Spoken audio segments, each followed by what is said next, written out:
ছক করা থাকলে দেখে নিন কোন জায়গা থেকে বেসিক জায়গাগুলো দেখা হয়।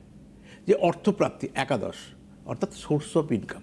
তারপর তো কোন কর্মের মধ্যে দিয়ে অর্থ ইম্প্রুভমেন্ট হবে সেটা আমি গাইড করব, কিন্তু কতটা পরিমাণ অর্থ সেম কারোর সাথে মেলালে কোনো দিন মিলবে না। আপনার নিজের সঙ্গে মেলান, আমি কী ছিলাম, কী আছে, কী থাকবো। তো একাদশপতি কোথায় কীভাবে আছে? একাদশ কাকে বলে? লগ্ন রাশি, চন্দ্র রাশি, রবি রাশি, তার মধ্যে লগ্ন রাশির গুরুত্ব বেশি, যে দ্যাট ইজ টাইমিং। সেখান থেকে লগ্ন কাউন্টার, তার একাদশ কী আছে দেখে দিন, সেই গ্রহটা কোথায় কীভাবে আছে, আর সে কোন নক্ষত্রে আছে। নক্ষত্র কিন্তু সেই গ্রহটাকে ইন্টারনালভাবে পরিচালনা করছে। ওই কারণে আপেক্ষিকভাবে আমরা ভাবি এর তো প্রাপ্তিযোগে থাকার কথা, এর তো এত অর্থ হওয়ার কথা, কিন্তু বাস্তবে তার তো নেই। তার মানে তার নক্ষত্র ডিস্টার্ব রয়েছে। ওই যদি আর্থিক সচ্ছলতা তার অর্থ কর্মের মধ্যে দিই, কারণ ঘুমিয়ে থাকলে তো অর্থ আসবে না, তা সবাই কাজ করছে, তার সেখান থেকে যদি অর্থপ্রাপ্তি, তো অর্থ একাদশপতি কোথায় কীভাবে কার নক্ষত্রে আছে সেটাকে প্রতিকার করলেই আপনার আর্থিক সচ্ছলতা বৃদ্ধি করবে সেই ফিল্ডের মধ্যে দিয়ে। ধরুন একটু আগে বললাম, কেউ ধান চাষ করলো, কারো দেখা গেল 1 বিঘেতে কারো 18 মণ ধান হলো, কারো হয়তো 9 মণ ধান হলো, কারো হয়তো পোকা খেয়ে নিয়েছে। তা কোথায় 18 মণ, কোথায় 9 মণ? আমাদের গ্রাম বাংলার, আমাদের কৃষিপ্রধান জায়গা, এখানে 14 মণ মিনিমাম হয়, 18-19 মণও হয়, কোনো কোনো ক্ষেত্রে 7 মণ 8 মণও পেয়ে গেছে। তাহলে তার স্টার, পোকা তো লেগেছে, পোকা তো রমেশেরও লাগতে পারতো, কিন্তু শ্যামাল লাগলো কেন? তারপরে তার স্টারটা সেই এফেক্ট আছে বলে 3 মাসে ধান ফলি কিন্তু সেম ধান পেলো না। তারপরে তার রোজগারটাও সেভাবে বেচতে পারলো না, সেভাবে সেই রোজগার হলো না। ঠিক সেরকমভাবে ফিল্ডটা যেমন ডিসাইড করা, পাশাপাশি হচ্ছে সোর্স অফ ইনকামটা দেখতে গেলে কিন্তু একাদশপতি কোথায় কী নক্ষত্র আছে, এটা গেলে একটা পার্ট। এবার রোজগার করার পরও লোকে অর্থ রাখতে পারে না, দ্যাট ইজ দ্বিতীয় হাউস, অর্থাৎ ধনস্থান। যাই জন্য দারিদ্র্যযুক্ত দ্বিতীয় হাউস যদি ফাঁকা থাকে সেটা দারিদ্র্যযোগের ন্যায় গণ্য করা হয়।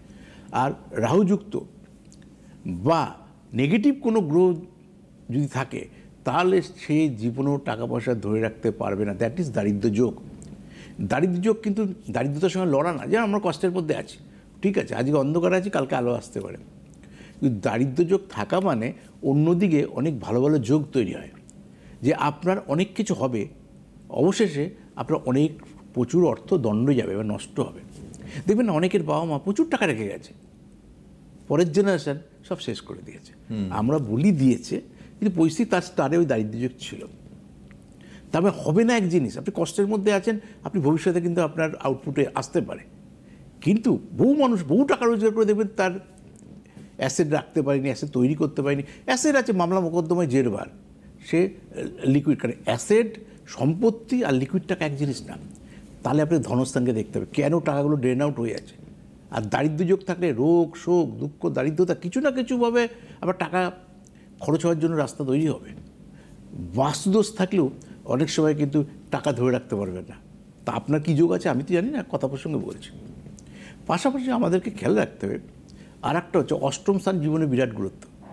এই অষ্টম থেকে জীবনে জয় পড়া যায়, বিশেষ করে খেলোয়াড়দের বিচার করা হয়। যারা সঙ্গীত শিল্পী, একটা গান গাইলো তার লাইফস্টাইল বদলে গেল, আবার একটা গান ফ্লপ হলো সে আর জীবনে কিছু করতেই পারলো না, বা একটা গান হিট হয়েছে 4-5টা গান গেয়েছে তাকে আর ভবিষ্যতে খুঁজেও পাওয়া যায়নি। স্থায়িত্ব দেখে, ওই স্থায়িত্ব দেখে হচ্ছে অষ্টম। অষ্টম থেকে মামলা মোকদ্দমা, অষ্টম থেকে জীবনের হার জিত, পৃথিবী ছেড়ে কীভাবে চলে যাব। তো অষ্টমটা কিন্তু ভাইটাল স্থান।